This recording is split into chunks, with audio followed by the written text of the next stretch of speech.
Assalamu alaikum dear friends, how are you? I hope that you all would be fine.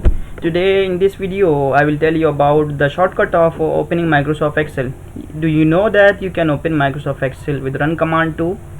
So how will I do this? I will tell you, but before that I request you to please subscribe to my channel and hit the bell button and like this video and share it to your friends and help us in teaching you Microsoft Excel and spread the word. So to open the Microsoft Excel, you just have to go to run or press Windows plus R key, and after that you will press enter. So a new window of Microsoft Excel will be opened. So you can see over here that this is very easy to the easiest method to open Microsoft Excel by a shortcut key. Thank you. In the next video we will learn some more shortcuts.